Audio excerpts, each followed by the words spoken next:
Last week, I introduced you to my new Dodge Viper. Today, I'm going to show you its quirks. There are many. Now, if you were like me, you were probably thinking the Viper didn't really have any quirks, just a big engine and a whole lot of power. But actually, there are some unique pieces of charming character, like a little puppy that barks at plums. For more of my thoughts, click the link below to check out my column on autotrader.com/oversteer. Now, let's start in back. My favorite quirk is the brake lights. Of course, there's one brake light on one side and one brake light on the other side, just like in a normal car. But the third brake light isn't just some random light in the middle of the window. Instead, it's the Viper logo. What is this car?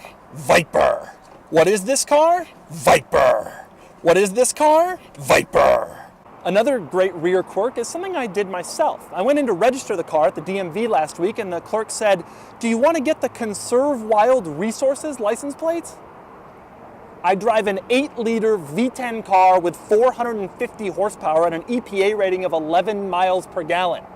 So yeah, of course I did. And so my license plate has a hopeful-looking river otter on it.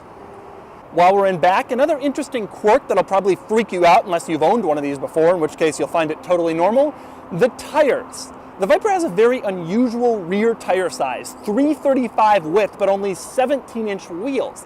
Naturally, nobody makes this tire anymore. So I scoured eBay, and finally I found a new set for $663 per tire. Next up is the windshield wipers, which for some reason operate one at a time.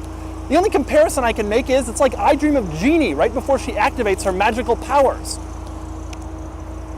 The other crazy thing about the front of the Viper is the lack of an interior hood release. Let me repeat that.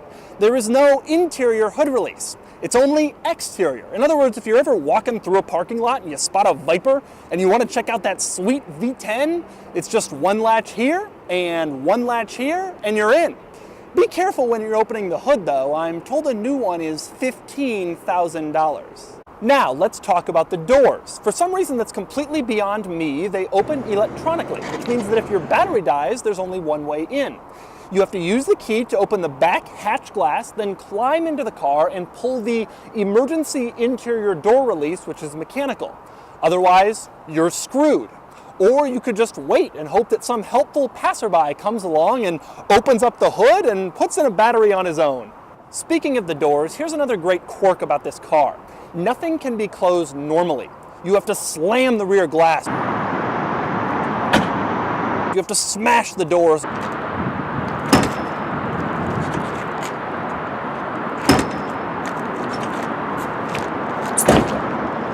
And you have to really push on the hood to get it closed.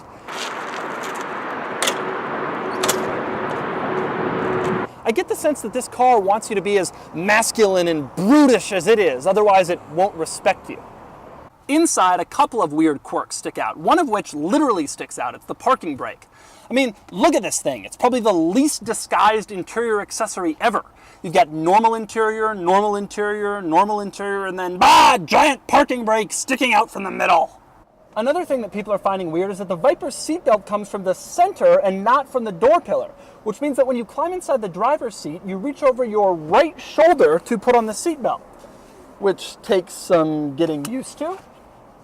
So that's it. Those are most of the Viper's crazy quirks. To get more of my thoughts on them, click the link below to check out my column on autotrader.com/oversteer.